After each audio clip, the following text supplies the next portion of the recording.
pay-per-view week. And when it's pay-per-view week, that means it's AEW Unrestricted, the official podcast of All Elite Wrestling. And Will Washington is here. And also here is the one, the only Aubrey Edwards. Aubrey, okay, I have to ask because, look, for those who, last week we just had Blood and Guts live in Greensboro.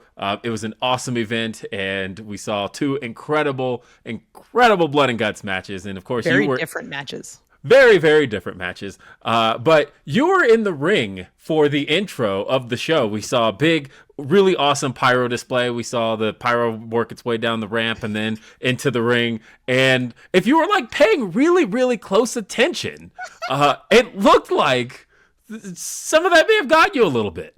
So here's a treat for our video watchers. Oh, wow. Yeah, that little mark. I mean, we're a little under a week out, but the pyro definitely tagged me on the intro, which I was like, I saw out of the corner of my eye just kind of go and like veer off the direct path, and I was like, oh, and I felt it. It didn't hurt, which was really cool. But I didn't know how bad it was, and the only thing I could think of was, I know there's going to be a flaming table later, so I need to not sell this in case I'm on fire, which is like a weird thing that like most people would never think about. But I guess it's like, that's my ref brain kicking in. So yeah, Blood and Guts was great. There was also lots of other fun stuff. It like Blood and Guts just smells bad by the end of the day. Like if you have Sky Blue and you have Kyle O'Reilly both like on the show, like you saw what was happening and it was just like, it was gross. But fun fact, our ref shirts, blood doesn't stain them at all. Sharpies and a bunch of other stuff will stain them, but like the blood washed right out. No color treatment needed. Love that. And you know what else I love, by the way, is the fact that this show right here is presented by Upper Deck, and the 2025 AEW SP Game Used Set is available now and is the first ever AEW release packed with autographs, tech cards, and real match used relics pulled straight from the ring, including championship gear, event banners, even a one-of-one fork from All In Texas. The one Hangman used. Yeah. Grab your box at local hobby shops and hit upperdeck.com to find a store near you. Yeah. Also, the new AEW Full Gear digital set is available as well. You can get yours today at upperdeckepack.com/redemption/2025 Full Gear. We'll include the link in the show notes. Speaking of Full Gear, I mean, we've been dilly-dallying, but let's just get right to it, because AEW Full Gear is this Saturday, November 22nd, live from the Prudential Center in Newark, New Jersey. Newark is very, very close to our hearts when it comes to Full Gear, because this is the 7th annual Full Gear, and we're coming back. We've been in this building many, many times. This is the third time. I'll even... Third time. I recall, look, this is the difference in how much my life has changed, right? That like the first time AEW was at the Prudential Center for Full Gear, I was not working for AEW, but I was at the show because I actually shared an Airbnb with like 5 other friends to go to that show, and then one friend who like wasn't like part of the Airbnb and then like showed up. And I knew what he was gonna do, and I'm like, I bet you he's gonna, I bet you he's gonna like try to like couch surf, because he like showed up and was just like, yeah, guys, I just just hanging out, and then it's like, okay, what's about to happen here? And then like as nighttime rolls around, it's like he's not going anywhere. I know what he's about to do, and then it's like, I'm just gonna crash here with you guys. So like, tired. Yeah, shout out to said friend who you know who you are, but either way, then. 1 year later, or 2 years later, it was like we were at Full Gear last year in the Prudential Center, and that was an incredible event. And we had John Moxley and Orange Cassidy in the main event. We had Swerve and Bobby Lashley, and so much going on in that show. And now here we are, 1 year later. It's Full Gear, and yeah, like you said, it's the 7th annual seventh annual Full Gear, yes. And you can get your tickets at AEWTix.com. Be there in person, and if you can't be there in person, don't forget that you can stream it on HBO Max, Prime Video, YouTube, Triller, and PPV.com. This is going to be an awesome show. There's so much happening on this show that, I mean, again, it's like when you think about last year and some of the big moments that came out of the show. And we had this. We talked about the main event last year with Jon Moxley and Orange Cassidy, and one of the big matches of last year was Mercedes Mone defending the TBS title against Kris Statlander, and a match that I think everybody wanted to see last year. But I don't think turned it around. Yes, but what was interesting is that last year it was like, seeing Kris Statlander challenge for the TBS title was a big deal, and getting to see her in the ring with Mercedes Mone. And it's like, how are these two? What's their chemistry going to be like? What do these two bring to each other? And then here, yes, we've got those two awesome Metal Universe cards. Ladies. Yes. Yeah. And here we are now a year later, where Kris Statlander is now the AEW Women's World Champion, and she is putting her belt on the line against Mercedes Mone. It is now Kris Statlander with everything to lose, and Mercedes with one more piece of gold to gain. Mercedes is now 13 belts. Mercedes Mone. We talk about Ultimo, but Ultimo had a cap at 10. Mercedes. Yeah, this is officially Mercedes' gimmick, having a whole lot of belts. Now, when anybody in the future has a whole bunch of belts, it's going to be in tribute to Mercedes Mone. That's what this means today. Right? And so here we do have Mercedes. She's got 2 wins over Kris Statlander. And those were 2 of the best matches of 2024. And you got to be in the ring for both, I believe? No, only the first one, unfortunately. Only the first one. I really wish I could have been in the ring for the second one, but it was like, yeah, I think it was the first time anyone kicked out of the Mone Maker, which is insane. Yeah. But like, that's kind of like just to shout out and kind of tie it back into Blood and Guts, because both these women were just in Blood and Guts. We saw them do this crazy table bump through the table that had all the titles. And it like Statlander actually came into the ring wearing her belt and like did splashes in the corner to people, which already hurts. And then when you combine a giant piece of metal hitting you as well, it's like, oh, okay, that hurts a lot. But I think both of these women have done an incredible job building up the AEW division, women's division, in sort of their own way. Like Statlander is basically an OG. She was here like episode 4, 5, 6, around there. And then Mercedes having her history as, a woman in wrestling and totally changing women's wrestling and kind of people's perception of it. To see these 2 women both have the singles belts of our division on them is a huge honor, but also just so like overdue, right? Like, yes, Mercedes has had the TBS title for a long time, but when we saw Statlander win the title from Toni Storm in that 4-way, it was like, yes, this makes so much sense. So I like that we're revisiting this match because we know both of these women can go hard in the paint, but I like this new era of Kris Statlander in her, Stat Daddy championship era. Yeah. No, honestly, yeah, you're absolutely right. She is something else in this. You can see this new sense of confidence from Kris Statlander. Right. She's always been more than a woman, but And again, it's a different dynamic than it was a year ago. Knowing that, the AEW Women's World Championship is a belt that has eluded Mercedes, right? She got the challenge for this belt back at All In. I think a lot of people thought it was kind of a foregone conclusion that Mercedes was just one belt away from having it all in AEW, and then she wasn't able to do it. Toni Storm was able to get the better of Mercedes, and here we are now, a few months later. Mercedes again has an opportunity to this time silence the doubters and prove once and for all that she has Kris Statlander's number, that she can go 3 for 3 against Stat. But at the same time, this is Kris Statlander. She's not going to go down for a 3rd time against Mercedes Mone.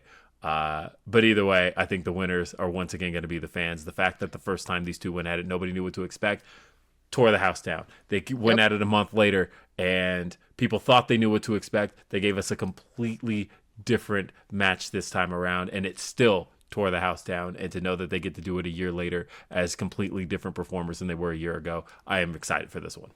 I'm really excited. I'm secretly hoping, not even secretly, I'll admit it on this podcast, I hope I get this match, because both those girls are just 2 people that I idolize, that I adore, that I have learned an incredible amount from, and just that I enjoy being around. One of them's a little meaner than the other, but uh there's still great people who do great things for our company. Speaking of great people, let's talk about the AEW World Tag Team Championships. Brodido is, I think, everyone's favorite like tag team that they never asked for, that they're so happy they got. We've got Bandito and Brody King have been killing it, absolutely killing it. And last time at Wrestle Dream, we saw them take on Konosuke Takeshita and Okada in an incredible match that tore the house down. Now we see them facing FTR, and Stokely Hathaway's along there. I just want to shout out Brody King for having enough fist strength to bust through a door and choke out Stokely, because that was incredible. You know what was so incredible about that was being in the office in that moment.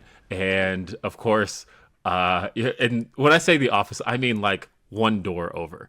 And Yeah. and so You hear George putting the microphone together, but hearing the pounding and then the breaking of it all, and I'm just like, you don't know how loud that actually got, and how like busting through a door, what that actually entails and what goes into that. And again, it's just like I said, it was one door over from it. And hearing that and then seeing it, excellent stuff. And I think Brody and Bandito have been an excellent tag team. I think that they have made a career out of silencing doubters. Yep. When you think about the fact that back at Forbidden Door, when they won the tag team titles, a lot of people thought it was a foregone conclusion that FTR was going to win the belts. And then Brodido walked out as the tag team champions. There was a lot of pleasant surprise. And I think there was some genuine excitement over these two as tag team champions. And thinking about that, and then going over to the fact that now they're going to be defending the titles against FTR. And I think that for a lot of people, it's like anytime FTR is in a tag team title situation, it's a foregone conclusion. FTR is going to win this. But at the same time, this is Brodido. That's how Brodido won the titles. Yes. FTR was in the match. It's right. not a foregone conclusion anymore. But it's like, it's one of those things where like Brodido is so good and they have such good chemistry together that even though FTR is one of the greatest tag teams of all time, I think it's not necessarily a foregone conclusion that they walk away with this gold. Like Stokely's always sort of one of those guys you can't really know what's going to happen with him. He's slimy, he's wily, he's all over the place, right? So there is the Stokely factor. However, I think what's going to happen here is we'll just have an incredible combination of styles. Like FTR has that sort of old school style, and then you have Brodido has this, you've got this flippy luchador and then this gigantic hulk of a man facing each other. Like it's going to be an incredible wrestling match, just from like an actual, like, I don't want to say technical wrestling because that's its own thing, but technically wrestling, seeing these styles sort of clash together in the ring is going to be really fun. Again, this is, I think this is going to be something really special as far as these two teams are concerned. And they always bring it in the ring, whether it's in, like we talked about before, three-way scenarios, or in this case, they face each other as tag teams. They've been excellent. Going into they face each other, of course, in the Forbidden Door tournament. But to know now that the titles are on the line here, FTR does have the opportunity to become tag team champions once more. And again, it has eluded them in ways where we've only gotten to crown so many multiple time tag team champions in AEW. The Bucks hold the record, but FTR would love to get their hands on that record as well, and get to make the race toward who gets to be the top tag team of all time. And this is another opportunity for FTR to do it. I think it could be their night. It could be. And I mean, those are guys that really care about legacy and just leaving a legacy in wrestling. And speaking of legacy, I want to talk about a guy who's basically starting his, and I think there's no question, Kyle Fletcher has been an incredible TNT champion. This is one of those guys that I think all of us sort of knew was going to be a star, is currently a star, and is only going to grow brighter and brighter. And unfortunately, he is with the Don Callis family. Don Callis is a huge jerk. The whole family is just annoying. To the more of them that are together, like the worse they are, right? But Kyle Fletcher is one of those guys that is just always exciting to watch. And he is now facing Mark Briscoe again, but this time with the twist, it's a no DQ match. And if Mark Briscoe loses, he has to join the Don Callis family, which is, I think, one of the worst stipulations we've ever had in AEW. I mean, I don't think there's anything I want to see less than Mark Briscoe, Right? the Don Callis family. Oh. But you know what, though? You know, we've spent so much time talking about Kyle Fletcher as the future, and it's like, no, this guy is here, and he's now. He's the now. And he is the now. You know, I came across an old clip, or at least what I thought was an old clip of Kyle Fletcher, and I realized it was only like a year ago. And just how much transformation this guy has had in the last year to become who he is today. When you look at when he was on AEW Unrestricted just a year and a half ago, or that was like 2 years ago. It was about 2 years ago we had him on the show. Yeah. And he was like a child. It was compared to the man he is now. I know. It's like I don't know. He went through, I guess, like a wrestler puberty. It was like, man, he just went from what we knew before to who we see today. And man, to know now that he stands a chance at setting the record of most TNT championship defenses. Ooh, I had no idea about that. That's interesting. And, you know, and he talked about this on Collision last week and how he's ready to set that record because we have had, you know, 8 defenses between, you know, Darby Allin, Cody Rhodes, Miro. They had 8 successful defenses. And for Kyle Fletcher to go past that, I think there's really nobody worthy of doing that more than him. But Mark Briscoe, this belt has eluded him for so long. And, you know, when you think about the history of Mark Briscoe in AEW and how much it could mean to him to become TNT champion, it could be one of the most significant moments, not just for Mark Briscoe's career, but in AEW history, if he can do it. Because a loss is just as significant for Mark Briscoe. He has got everything to lose here. He would have to answer to Don Callis. And ooh, I don't wish that on anybody. You know, thinking about how beloved Mark Briscoe is, that's the thing all of us want to see. Not at all. Nobody wants to see that. And unfortunately, it is a possibility here. Yeah. I think it's really fascinating to kind of look at the difference between these two guys. Like, we joke that in like the last 2 years, Kyle Fletcher has gone from like a boy to a man, whereas in the last 2 years, I think Mark Briscoe has had 2 boys in that course of time. But at the same time, like 2 years ago, could we have imagined Mark Briscoe having the singles career that he's having? Like, it's all respect to Jay. Like, the two of them are great and have this amazing history as tag team wrestlers. But I really, really enjoy that Mark Briscoe's run in AEW has been as a great singles competitor and also as a great trios competitor with the conglomeration. And I think that would be the thing that breaks my heart the most, is that if he has to join the Don Callis family, does it mean he leaves the conglomeration? Because it's my favorite group. Definitely don't want to see that. We haven't gotten enough of the entrance. So that has got to keep going forever. But speaking of things that don't get to keep going forever, this segment doesn't get to keep going forever because we've got to take a break. But later on in the show, we will be joined by the one and only, the Jet, Kevin Knight, and he'll be here to talk about the introduction of the AEW National Championship. Ooh. But when we come back, we've got more. Stay tuned. This is AEW Unrestricted. AEW Unrestricted, Aubrey and Will here, and we are previewing Full Gear. It's going to be another packed card in another New Jersey in the Prudential Center. We've been there a number of times. This is our 7th annual Full Gear. Super stoked. It's going to be this Saturday, November 22nd. You can get your tickets at AEWTIX.com. If you can't be there in person, which, I mean, if you're in the Northeast, you have no reason not to be there, right? You can stream it on HBO Max, Prime Video, YouTube, Triller internationally, and PPV.com.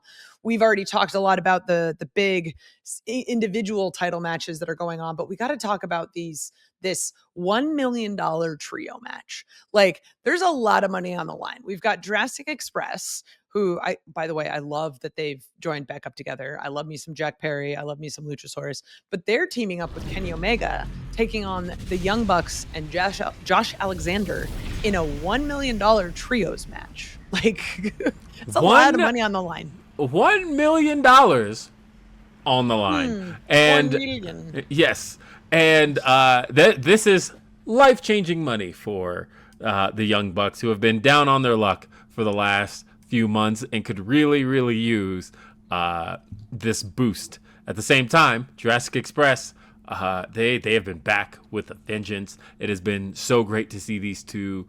Honestly, just getting to hang with the two of them. I've had great conversations with the two of them over the last few months, and it has just been excellent to see these two back in and figuring themselves back out as a tag team, because it's like, this isn't the Jurassic Express of old. This is a newly evolved Jurassic Express. I think that when you think about what Luchasaurus has gained over the last couple of years as being Kill Switch and being a part of the patriarchy and learning under Christian Cage, and then also you have Jack Perry, who, he did a complete transformation back in 2023, and he didn't leave any of what he gained there behind. And so these two come together. It's like, no, this isn't the Jurassic Express of old. This is Jungle Jack Perry, and this is a more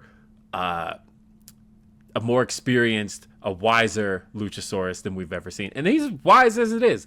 But and then we've mentioned all of that, but for those guys to now be teaming with Kenny Omega, and Kenny has had his history with the Young Bucks. He's had some of the greatest matches of all time, teaming with the Young Bucks and being against the Young Bucks, and seeing all these guys in a ring together. It's so nostalgically AEW. But then you've got an X Factor in there that's not nostalgically AEW, and that's Josh Alexander, who is just an excellent, excellent performer in his own right. And seeing all this come together, this is the stuff that AEW is made of. Right? Like, I didn't realize until you said it how quintessential this AEW, quintessentially AEW this match is. We've got guys who have been there since day one that we know combined together are going to do incredible things in the ring. Because anytime you see the Young Bucks, regardless if they're broke or their coffers are filled with money, they're going to bring out the best in everyone they wrestle. And I love that Josh Alexander has kind of been thrown into the mix here, because he has been a great addition to the AEW roster, and seeing him sort of team with all these guys kind of just rounds it out nicely. Like, we've got different wrestling styles in all of this, and then Josh Alexander kind of fills in that almost like a missing piece, if you will. So it's a lot of money on the line, but I think independent of the money, I think these guys just have a lot of pride that they're all fighting for. Like, the Young Bucks have been through a lot in the last few months. I know that they get quite a bit of sympathy from everybody, from being, private jets and whatnot, to suddenly being super broke that they can't afford pyro anymore. So, that $1 million, that could go quite a long way. Speaking of this being Full Gear, one of the most important pieces of the history of Full Gear is the man the pay-per-view is named for, and that is Pac, who will be going one-on-one with Darby Allin. These two, it's been a very long time since we've seen these two go one-on-one. If I remember correctly, the last time one-on-one was it the Jericho Cruise, the first one? The first AEW one? I think so. Wait, no, that was sorry, it was the week. Yeah, it was Moxley and Pac. So it was the week before, because it was what led to that. So it was still the Bash of the Beach show, but it was the week before in Miami. Got some Death Rider mix in there. It's fine. Yeah, so it was what led to that. It was Darby Allin and Pac in the main event the week before in Miami. So I was close, but either way, it's been such a long time. We talk about AEW mainstays. We talk about guys who have been around the block in All Elite Wrestling, and you can't talk about that without talking about Darby Allin and talking about Pac. And the last time these two went one-on-one, it was awesome. Those two absolutely tore the house down, and the fact that they have grown so much as competitors and grown so much as performers since then. Darby has had his war going on with the Death Riders pretty much since the Death Riders became the Death Riders. Mm-hmm. And one man who's eluded him this entire time has been Pac. And to finally get his hands on Pac, I think this is another one of those matches that could potentially tear the house down. One of the things that I saw online recently was someone had taken sort of a screenshot of the last the last frame of last Wrestle Dream from last year. So we have Darby Allin, we've got Orange Cassidy, and we've got Daniel Garcia, who are all looking, very forlorn that Bryan Danielson has basically just been, taken out by Moxley for the rest of his career. And it's interesting to kind of see how things have come to pass, how Daniel Garcia is now even a part of the Death Riders, but to see Darby having already done things like climb Mount Everest and come back and still going after the Death Riders. Like that is how much hatred he has towards the Death Riders. And I feel like he uses a lot of that emotion in his matches when he's like fighting them directly. We saw it in Blood and Guts last week, like the passion that he brings consistently week after week. But when he's trying to almost right a wrong, it's like he's kind of turning it up to 11 a little bit. So Pac being the amazing technician he is, and then on top of that, like Pac's in the best shape of his life. He looks insane. The first time I saw him, it's funny you say that Full Gear is named after Pac. The first time I saw him in gear after his return, I literally gasped as he turned the corner because it was like, I did not know that this guy could look even better than he did prior to injury. So Pac's in the shape of his life. Darby is in, the emotional state where he wants to take out the Death Riders, I think more than anything else in the world. This match is going to hit really, really freaking hard. Yes. It's, again, Full Gear. It delivers every single time. And we will be at the Prudential Center. You want to get your tickets, AEWTix.com, Newark, New Jersey. It's going to be an incredible, incredible time. And if you can't be there, of course, you can join us on pay-per-view. It's available on HBO Max. It's available on Prime Video. It's available on YouTube. It's available on Triller, ppv.com. However you stream it, you don't want to miss it. And we're going to take one more break, but when we come back, we are joined by the Jet, one half of JetSpeed, but more importantly, he's going to be challenging and getting a chance at the National Championship. And we're going to be talking about that match, all that and much more when AEW Unrestricted continues. Welcome back to AEW Unrestricted. It's Will Washington, it's Aubrey Edwards, and of course, we're still previewing Full Gear, which is live this Saturday, November 22nd, from the Prudential Center in Newark, New Jersey, and you can get your tickets AEWTix.com, but if you can't be there with us in person, you can also stream it on traditional pay-per-view. It is on HBO Max, it is on Prime Video, it's on YouTube, it's on Triller, ppv.com, however you get your pay-per-views. We've been talking about this awesome card so far, and we're going to be talking now about the Casino Gauntlet to crown the inaugural AEW National Champion. And one of the participants in the Casino Gauntlet is here with us right now. Ladies and gentlemen, we are joined by the Jet. He is Kevin Knight. Thanks for being back here on AEW Unrestricted. Thank you so much for having us. I feel like it's been a while since I've seen you guys on here. It has been a while. I feel like I didn't see you last week because you weren't there for Blood and Guts, and now it feels like I haven't seen you in like 3 months, just with the way that time works. Right. It's so crazy. It's so crazy.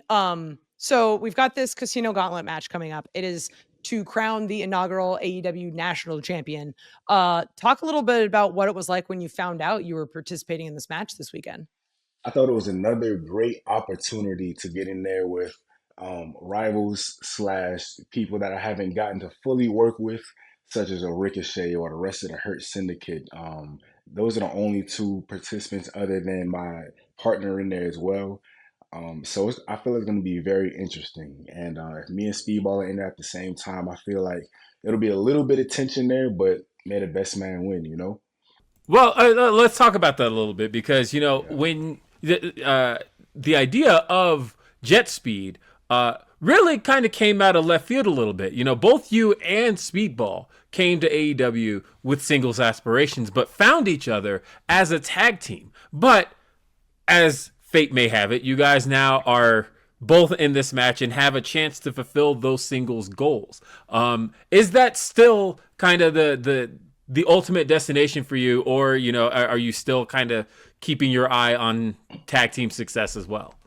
Man, we got a lot of cash in this business since being in Tony Khan's company. We've won a couple of money matches. So me and Speedball both have the same mentality to turn this cash into gold, whether that's with tag team gold, whether that's with singles gold with this national title. I think by any means necessary, we're both going to do what we have to do. And if we have to meet each other at the top, we're both very evenly matched. I think we'll both give each other a great run for our money and may the best man win. So one of the things that is most exciting about the Casino Gauntlet match is that we end up having multiple competitors come in over the course of time. So we have all these people stated for it, but we don't know who's going to win, when they're going to win, how many people are actually going to make it and whatnot. So let's just say, you're coming to the match with this incredible style. You're a high flyer. It's almost like watching you float in the air when you do anything. You just have this incredible physical prowess compared to the rest of our roster. Is there anyone in the match that you're particularly looking to square up with, or you're excited to face off against? Like I said before, the contestants that I know so far, number one at the top of my list, definitely Ricochet. Ricochet does a lot of typing. He got the strongest Twitter fingers out of the whole roster, I feel like. And, I just want to see him test that in this Casino Gauntlet. He does a lot of that. So I think he has a big target on the back of his head.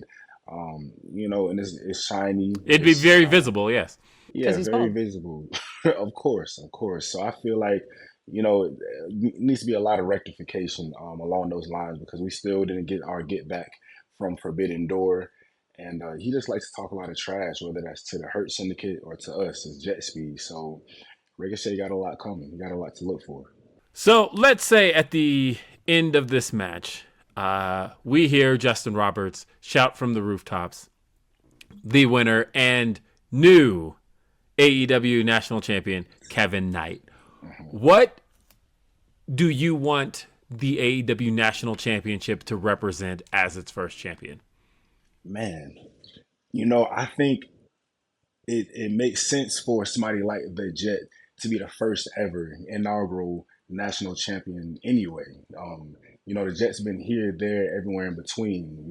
Born in New York, raised in Atlanta, started my wrestling career in Seattle and on to LA, to Japan, all over the state. So if anybody knows anything about the nation, it is the Jet. So I feel like I would represent it in that way. I have different tastes, different interests from every part of this country. So I know how to connect with everybody around the country. So I think it's only fitting for me to be one of the first ever champions. So damn, that's a really good point that you've literally been everywhere. Exactly. Just if we're just talking about the United States, like we were talking before you came on about how you're going to Mexico twice this weekend. So like you're not only national, you're international, right? Exactly. But you're putting all this time and whatnot in. And I love that. It's hard to think that you haven't been a part of our roster for as long as you have been, because it feels like just yesterday you joined, but then like to think about like, wait, you weren't here like 3 years ago. This just feels so weird. 6 months. To me, it's 6 months. Right? That's it. And here you are in this incredible match on pay-per-view, potentially becoming the first ever national champion. It's freaking awesome. Right. What do you think it'll do for your momentum going into 2026? I think a lot will be proven. A lot will be proven, being able to defend that champion, whether that's on the indies, whether that's getting the TV time, just showcasing who the Jet really is. Because as JetSpeed together, me and Mike get together so well. We get to see a different side of me, and you get to see Speedball as well. But when the Jet is by himself, when the spotlight is on him, it shines the brightest, and you get to see a whole different side. So I think just the momentum going into the new year. My birthday's on the new year anyway, so it's like right at the height. I think everything's gonna align. I'm all about alignment, and when everything gets in alignment, everything's gonna be how it's supposed to be. So I don't like exposing all of my plans to the public, because there's a lot of people that may try to snipe it down. But it's a lot of good things here to come. Well, what makes the Casino Gauntlet match unique compared to other matches of its, I guess, of its sibling matches, is that one of the things that you want in a Casino Gauntlet is one of the earlier numbers. You want to be drawn early on because True. you know that gives you the opportunity to end the match sooner. However, I guess hypothetical scenario, what happens if, let's say, you come in number one but Speedball's number two? Ooh. Oof. It's going to be a long, long game of rock, paper, scissors. I'll tell you that. It'll be a long game of rock, paper, scissors, tic tac toe, bloody knuckles, whatever it's going to be. No, but if we get in there, we won't hesitate to go at it because, I still got a sour taste in my mouth. A little bit of a grudge a couple years ago. You may not know this. Speedball cost me a shot at the IWGP Junior Heavyweight Champion at the All Star Oh. Festival a couple years ago. So we had to battle it out in the main event. I think on 30 plus minutes, wrestling our second time that night. So he got the best of me then. So I again got to get some more rectification for that moment because since then I still haven't challenged for that championship. So it's just something burning in my heart. I don't want to take a grudge out my partner. We got so much going well right now, but I think that'll be a perfect time to let some frustration out for how long does every participant come into the ring? Is it every 90 Yeah, seconds, Will. every Yeah, but 3 minutes? I mean, look, it's alternated from match to match, but it's usually been between 90 seconds to 2 minutes. So that Okay. is, and that's an eternity in wrestling. It Oh yeah. is. It is. So maybe about 30 seconds of, shaking hands and showing respect, but then the next 90 seconds, however long, I think we're gonna go at it.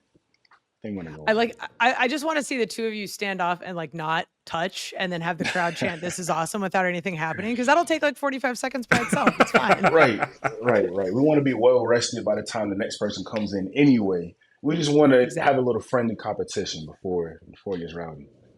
Exactly. I just kind of want to talk like general, like this weekend's obviously really big for you, but in the 6 months you've been at AEW, like you've had a lot of these big moments that have come across. So how have you handled just sort of the pressure overall of being sort of thrust into the spotlight of great, now you're this amazing singles guy. You're also a part of an incredible tag team. You're wrestling on pay-per-views.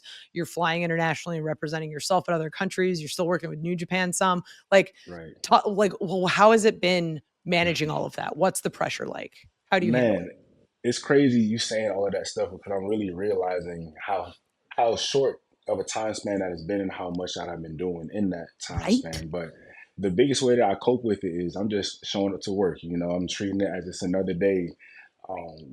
Back in the dojo days, we went through so much. So this is everything that I've been wanting since those days. So I'm extremely grateful, and I'm taking every day by day, brick by brick, and that pressure that you talk about is such a privilege.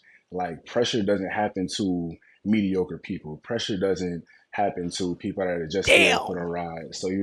So I take it as a special privilege that I have any type of pressure. So I want to rise to the occasion every single time. Well, Damn. I think I've got one final question to kind of wrap this one up on. And I'm going to pull a quote that one of your Uh-oh.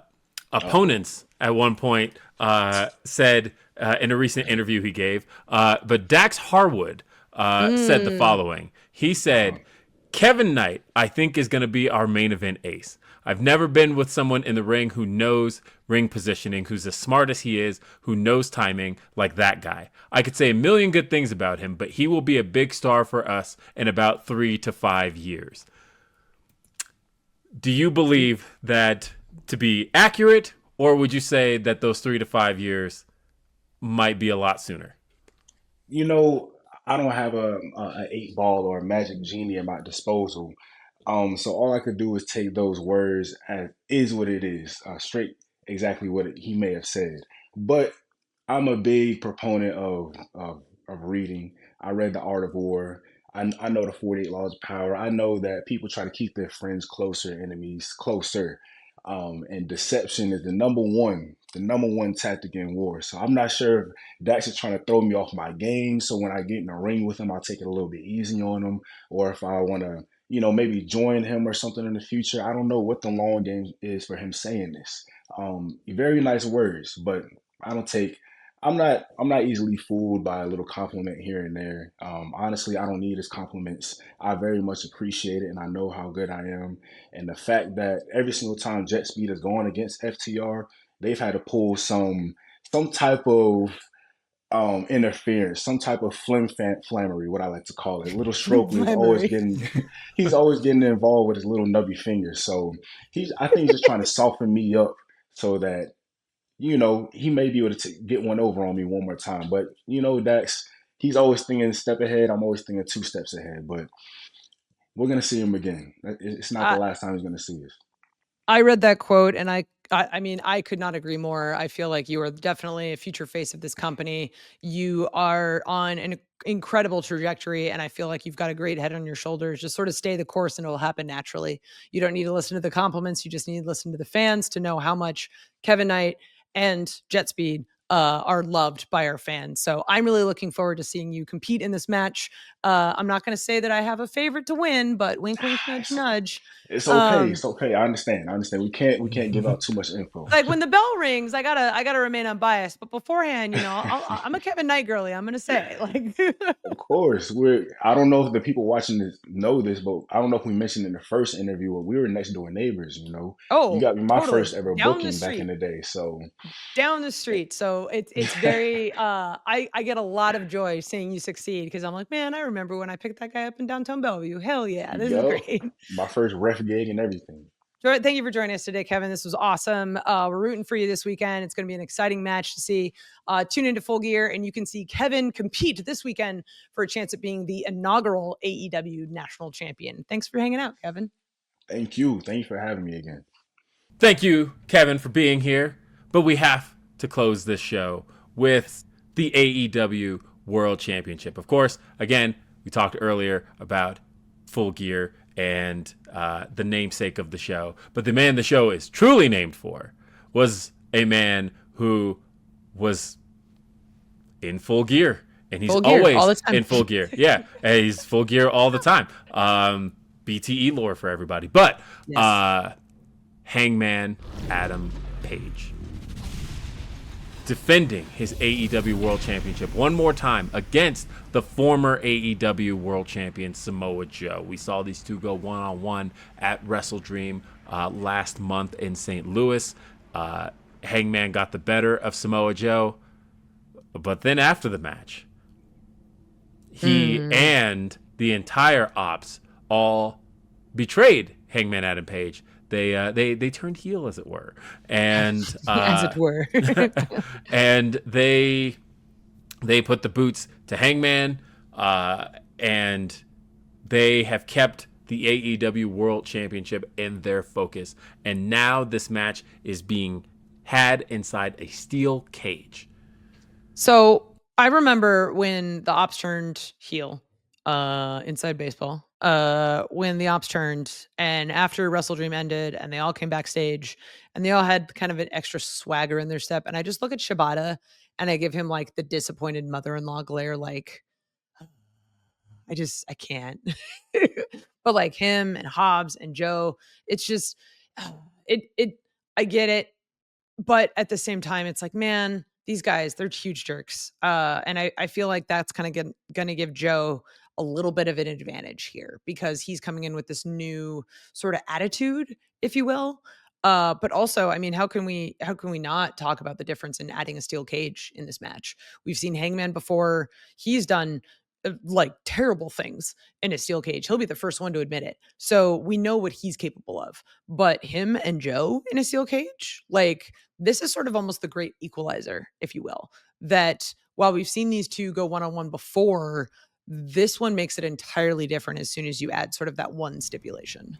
Yes. And thinking about the fact that, not to say that Joe has ever needed the ops by his side, but the fact that the steel cage almost works to Hangman's advantage in somewhat neutralizing the ops and giving him kind of the fair positioning of being able to take on Samoa Joe on his own. But at the same time, does Hangman Adam Page exactly want to be inside a ring locked in with Samoa Joe? Who does? That'd be one of the last things that I would ask for ever. Yes. And so this is one of those matches that truly could go either way. And I think that by the end of the night, we could be staring at a new AEW World Champion. We could see Samoa Joe walk away with the championship again. At the same time, Hangman's had that belt since All In, and he's not ready to let it go.